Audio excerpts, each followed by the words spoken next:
Okay, next up is public input. I wanted to read instructions before we begin. The public input rules are listed on the agenda for city-sponsored meetings. Member of the public can join meetings either as a Zoom webinar, a telephone participant to make verbal input. This is a time for the council members to listen to the public. Discussion, debate, commentary won't take place during this period. Public comments are limited to 4 minutes per person. Public input will total no more than 1 hour unless shortened or extended by a majority vote of the members present. The meeting chair has the option of giving priority to speakers who wish to comment on specific agenda items upon which a vote will be taken. A person may speak once during the meeting, may not cede time to another person.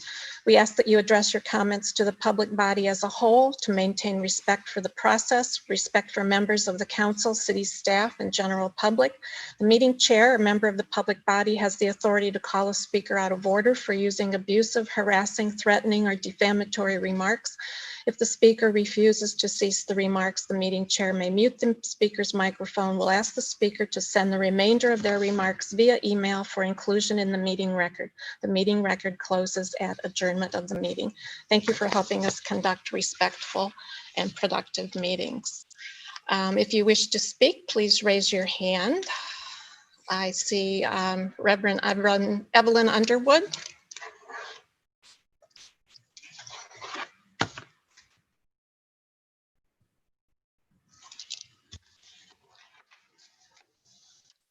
Dr. Underwood, can you unmute your microphone?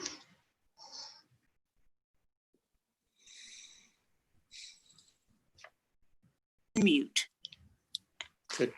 Can you hear me now? Yes, we can hear you. Yes, I think I lowered my hand. Did I lower my hand? No, it's still up, but if you prefer not to speak, that's fine. Not at this time. Okay. Thank you. Thank you for joining the meeting. Next up is Alan Max Axelrod.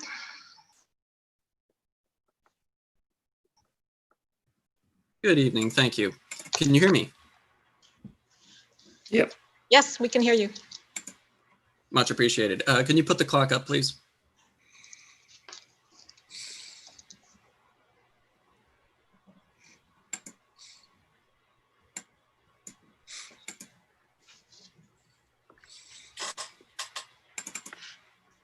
Thank you. So the Illinois Commerce Commission in their September 4th letter to all the corporate utilities mentioned specifically how they were asking them to adopt the winter moratorium conditions early. What we have right now are slightly more expansive than the winter moratorium protections, and the data shows that it's not working.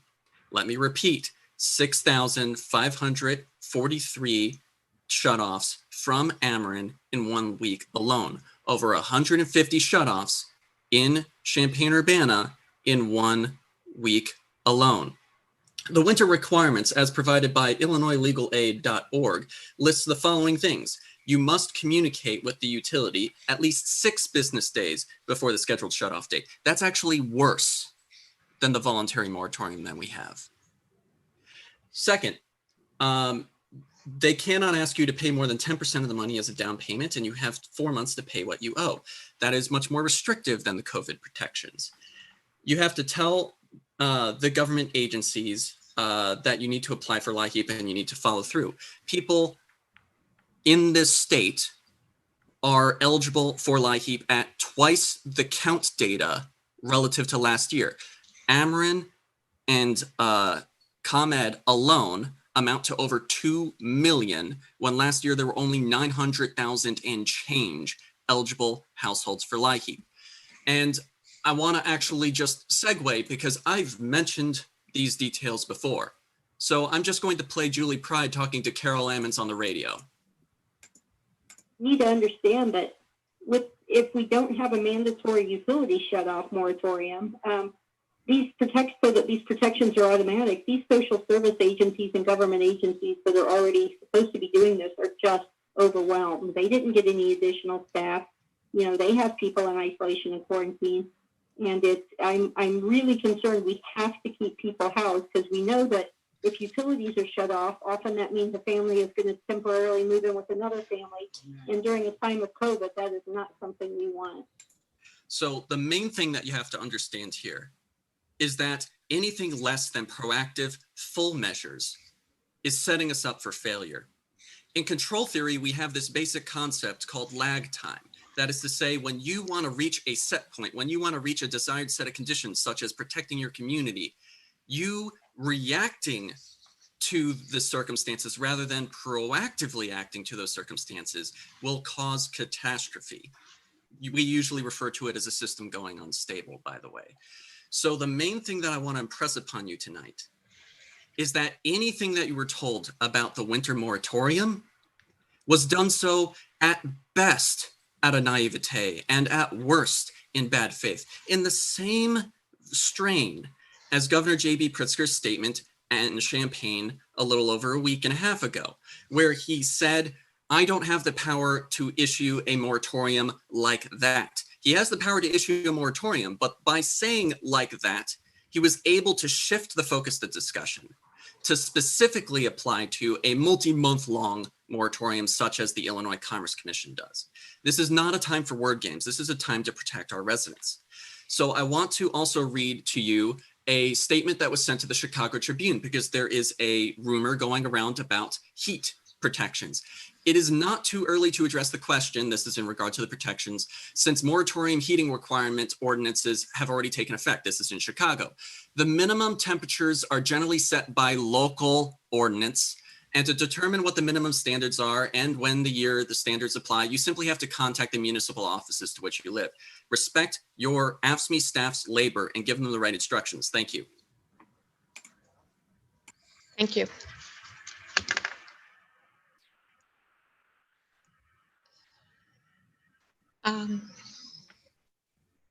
Next up is Tracy Chung.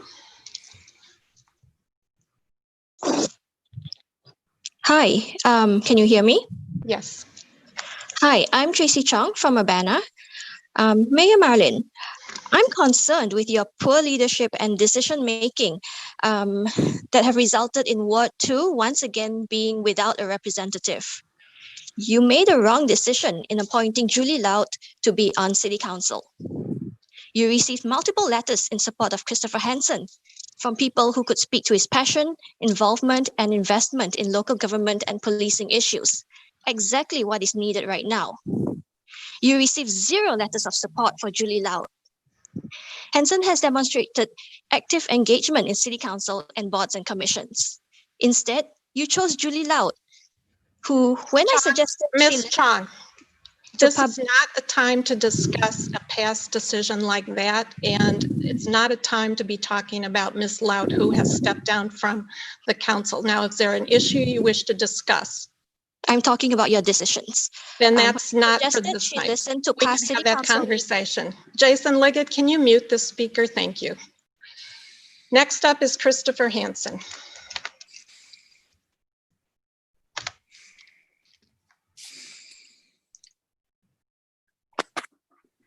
Hello, can you hear me okay? Yes. Hi, my name is Christopher Hanson. I live in Urbana. I've been trying to figure out how to fix all the things that went broken under the guidance of Mayor Marlin. And I think a big part of the problem is poor decision-making in regards to hiring and city appointments. It seems like we're constantly hiring people who only know how to work for themselves and their friends in the city and not for the people of Urbana. So let's kind of rewind a bit and look at when Marlin had Preston James running the Civilian Police Review Board. That was riddled with violations and failures on Mr. James' part. Mr. Hanson, Preston James no longer works for the city. Please keep your comments addressed to issues or topics on the agenda or general items, but you don't need to be attacking or bullying against people who work for the city or former employees. Okay, I'm about to explain how that's relevant. The issue was that James was a retired Urbana police officer, and having a retired Urbana police officer run the Civilian Police Review Board seems like a conflict of interest.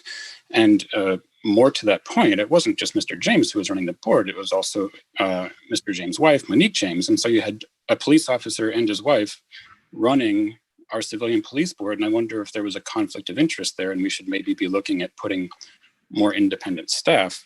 And And now I see we have Lamont Peppers hired to be the new community engagement coordinator, and he's supposed to be running the Civilian Police Review Board. But my understanding is that he was friends with Preston James, and I'm trying to understand how we expect things to be any different now if we keep assigning these people who are going to follow a path of dishonesty. And Mr. Hanson, there is no evidence for a path of dishonesty, and I'm going to ask you to finish your comments by sending them in an email. Next up is Aaron Umberger.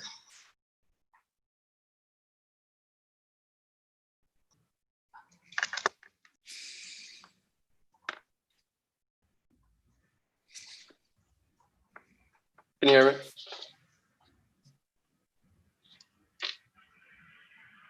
Are you there, Aaron? Can you hear me? Yes, we can hear you.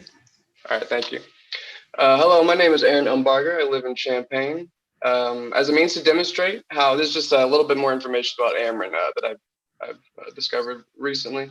As a means to demonstrate how Amaranth is treating the customers in Illinois, I would like to read a story that someone from Danville sent to me about their experience with the company recently. Quote, Amaranth called me saying my service is in danger of being cut off. I told the representative that I have an appointment with Community Action, which is the organization that processes LIHEAP applications in Danville. But he insisted that I needed to schedule a payment plan. I said I could pay some on Thursday when I get paid. He said the 27th. I was driving, so I said Thursday. It was the 27th and okay. Thursday was okay. It was actually the 29th, so they turned it off on the 28th. I called Amaranth and explained I have an appointment scheduled with the Community Action and I could pay $150 the next day, Thursday. They said they would not turn it back on until it was paid in full. My Community Action appointment was still 7 days away and they couldn't get me in any quicker, even though I was without power. An amazing person paid my bill in full and amazing my power was turned on within 30 minutes of the bill being paid. Why they couldn't turn it on for the 1 day until I got paid, it was ridiculous. I hope my difficulties with Amaranth can help someone else not have to go through the same, end quote. All right, so I was told by an Amaranth customer service representative a few days ago that the Fresh Start program has ended. That is the program that was it was supplemental for people that qualified for LIHEAP, and that wasn't enough. And it was for people that didn't qualify for LIHEAP. So this means that for those whom which LIHEAP was not enough, and for those, like I said, the only option left for anybody is deferred payment programs through Amaranth. The only other option they do have is a program called Cool Neighbors, Warm Friends. However, where other people struggling during a pandemic can donate what's left of their money to a multi-billion-dollar company so that they can give it to those whose power they are threatening to disconnect and presumably write off on their taxes. On their website, they make it clear that this program is, quote, a helping hand, not a handout. To encourage personal responsibility, our program often requires customers to share in the weatherization improvement costs and making matching payments on their energy bills, end quote. So a little bit of tough love, I guess. This program is where the funds from Fresh Start, the program that's ran out, came from, just so you know. Please feel free to verify this with Amaranth yourself to make sure this information is correct and up to date. I'm just saying this to remind the council of how little Amaranth appears to care about its customers during this time that everyone's struggling, and how important a local moratorium is for folks that are struggling. Please ask you to do the right thing. Thank you. Thank you, Aaron.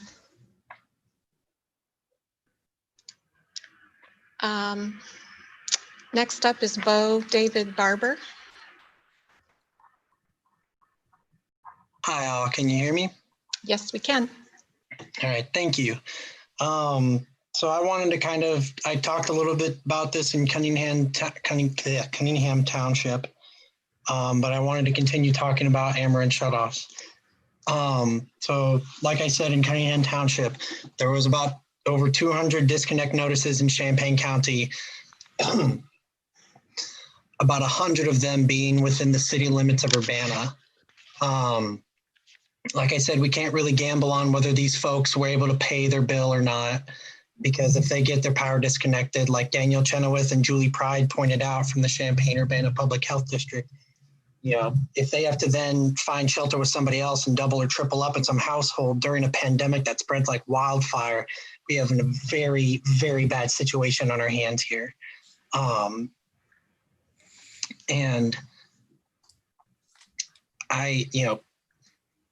we can only do so much. Like our ragtag team of volunteers and activists going around and talking door to door, calling people, I'm trying my best to do what I can. The cold hard truth is though, is that I will not get everybody. And there's already people who have had their power shut off, had their utilities shut off. I mean, heck, I even learned from one person today that there was a woman in Urbana who had her American Illinois water disconnected her water. Fortunately, she was able to get aid because of another person, like that one person in Danville that Aaron Umbarger had mentioned, so that she could get her water back. But the problem is that not everybody has the finances to be able to offer such immediate charity. Cunningham Township is trying their best too, and they have, like Danielle said, have put in several people hours into this, but it's not going to be enough. There will be people who get their utilities disconnected, and during a pandemic, this is just not the time to have this. It's not ever the time to have this, but especially not during a pandemic. So, while I thank everyone and all the organizers for their labor and their solidarity, we need more than that right now. I appreciate what you've done, Mayor Marlin, with approaching Governor J.B. Pritzker with the resolution.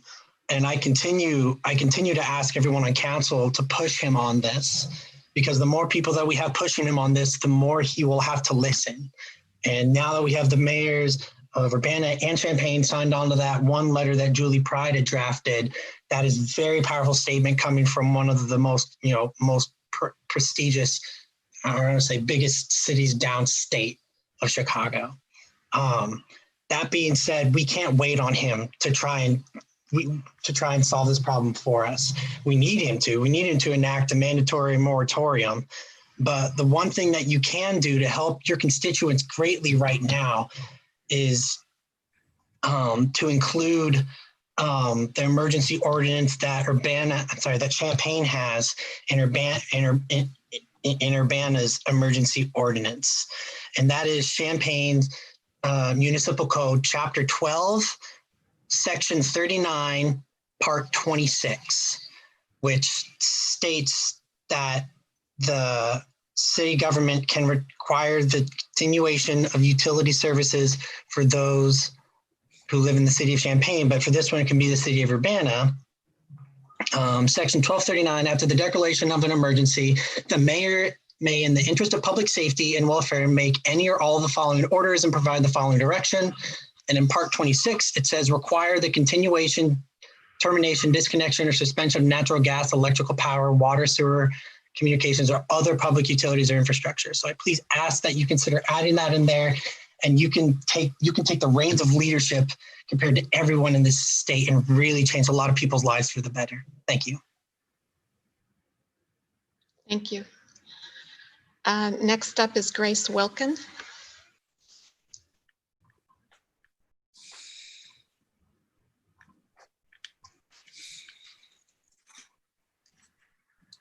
Hi, can you hear me?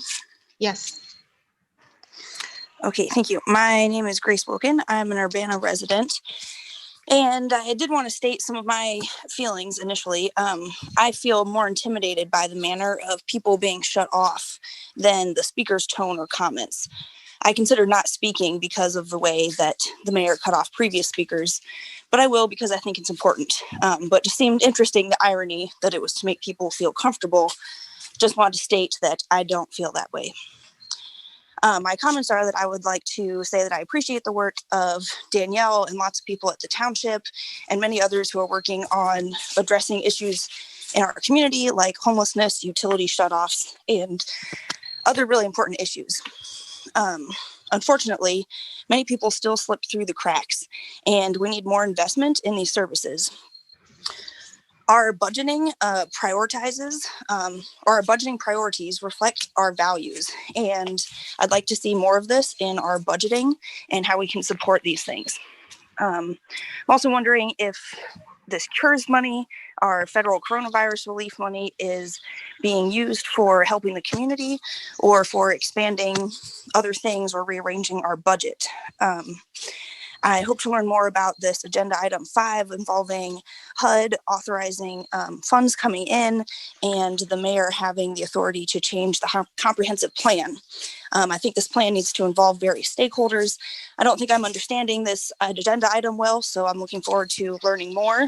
I'm also wondering if the HUD presentation today said that there was transition housing that was left empty in case police and fire employees needed it for quarantining. That doesn't seem like an appropriate use of housing authority resources to me. I think we need to keep working on housing, food, safety, and support for all of those in our community and how our city can reflect the values that it claims to have. Some other issues, I hope that you continue to pursue measures protecting against utility shutoffs. We need protection from shutoffs and assistance with payments. Also, I hope that we continue to, that we address the issues of blatant racism in our local systems and that you can listen to the public. We have an engaged and valuable community, and I hope that you can listen. That's all. Thanks. Thank you.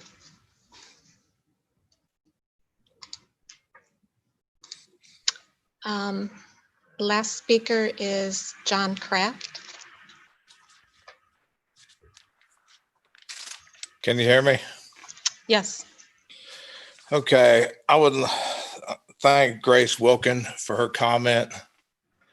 It's funny how you didn't redact her name and other speakers' names for being private information. The reason why I'm saying that is because I recently asked for the names of FOIA requesters who paid funds to the city to receive their requested materials or documents.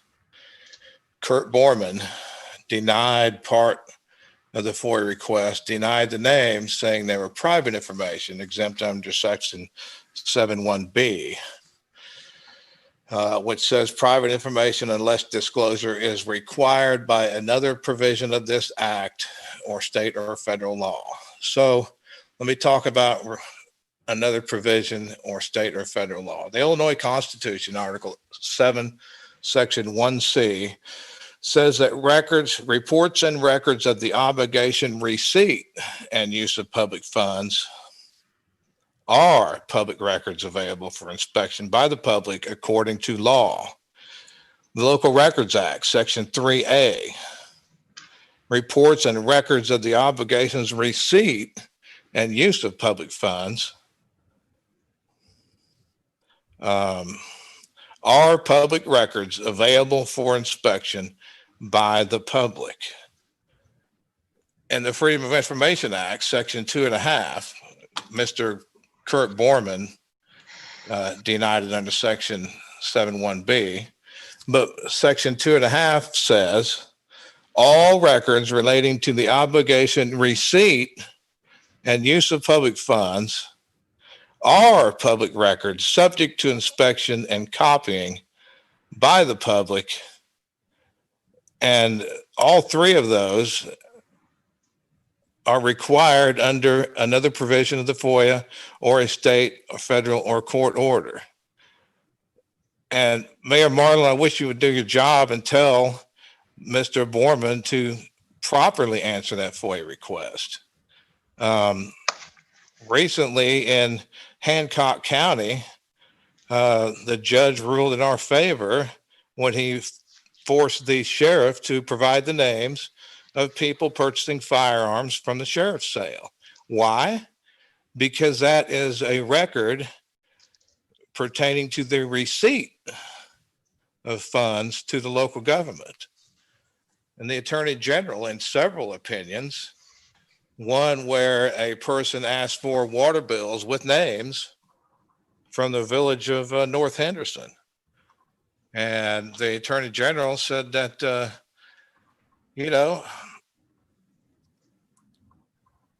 records relating to public utility bills are not highly personal. Such records relate to the obligation, receipt, or use of public funds by local government, and therefore are expressly subject to inspection and copying by the public.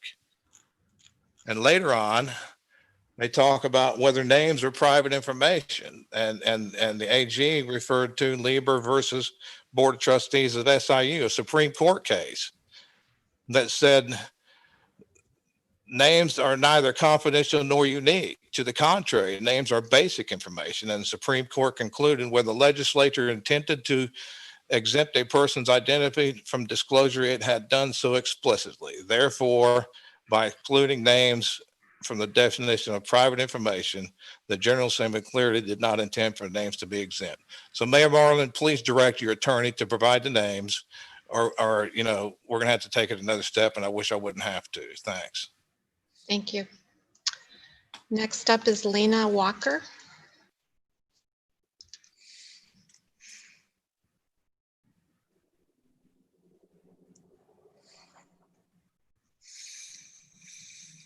Hi, can you hear me? Yes. Okay, good. Hi, my name is Lena Walker. I'm a resident of Urbana. I just had a couple of quick comments I wanted to make tonight regarding concerns about utility protections in the city of Urbana. I'd like to echo other comments that were made by Bill Barber and others that it's really crucial that the city keeps putting pressure on Governor Pritzker and doing everything that we possibly can to make sure that vulnerable people in our community are being protected, which at this point, they definitely are not, because folks are still getting their utilities shut off. And, you know, I specifically wanted to speak to some concerns I have about leaning too heavily on LIHEAP as a solution for community members that are facing utility shutoffs, because I actually used to work in customer service for a power company. So I don't have a lot of experience on the LIHEAP side of things, but I do have experience of the attitude and workings of utility companies around LIHEAP. And I can tell you that multiple times per day, I had to tell people facing shutoffs that they were going to be unable to get help from LIHEAP, either because they had already received assistance and were not eligible for more, or because they didn't qualify for another reason. And typically when folks are unable to get LIHEAP or that kind of funding, people are going to be instructed to either go to churches or charity organizations for help, or to family and friends that can help them to pay off their balance. And that is often leaned on heavily as a solution for people, and that is just not going to be enough right now. Churches have been closed for the most part, hopefully, to, you know, reduce the spread of the virus, but you know, a lot of the charity collection that would normally be going on is not happening. People's families and friends are also going to be struggling. I mean, we're in a serious economic crisis and a serious public health crisis right now. So I just wanted to stress to the council that thinking that LIHEAP is going to be a solution for a lot of people, I really don't think that that's going to be the case. We really need a moratorium on utility shutoffs, and I applaud everything that's been done so far to try to make that happen. And please keep the pressure up, because we got to do something, and we got to do it fast. Thank you. Thank you. Next is a phone number that ends in 435.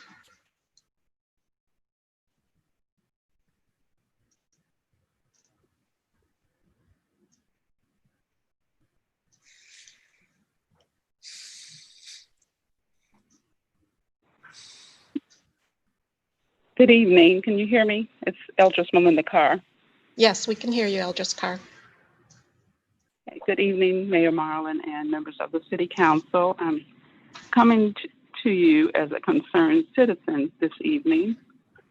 You all have done a good job so far in advocating for families who are in crisis by corresponding with the mayor's office, or not with the mayor's office, but the governor's office. I'm going to speak a little bit about the allowable video gaming terminal permits, and I'm concerned about the families and individuals that I've talked to and who have expressed their frustration with the video gaming terminals and the effects they are having on family members or friends who have been evicted or about to be evicted from their homes, for example, because they have used most or all of their paychecks. Some have families and others may not. but they all have in common an addiction that has gone too far and for too long. Here are some questions and concerns that I have about the proposed ordinance. Will an extra video gaming terminal save someone's job? In other words, do businesses need an extra employee to operate the terminal, or is it self-serve? Are we concerned more about the revenue and the welfare of the businesses, or are we also concerned about the families in the larger community who will be negatively impacted? Is this the best decision for those families who are overextended and struggling to overcome an addiction during a pandemic when people are at risk of having their utilities shut off and being evicted from their homes? Instead of opening the door to more people to join Gamblers Anonymous, we should reduce the risk of more financial hardship on families. Can the city of Urbana be sued if they do not approve this ordinance? If there is no legal ramification, then the city is not obligated legally to pass this ordinance. But in the interest of the protection of the public health, safety, and welfare of the larger community, the city can make the best decision not to pass the ordinance at this time. What other alternatives are in place or can be investigated to help businesses without further burdening disadvantaged persons of the larger community? These are some concerns and questions I have as a citizen at this time, and I pray that the council will consider these issues as you move forward in the vote tonight. Thank you. Thank you. And that looks like ends our public input for tonight.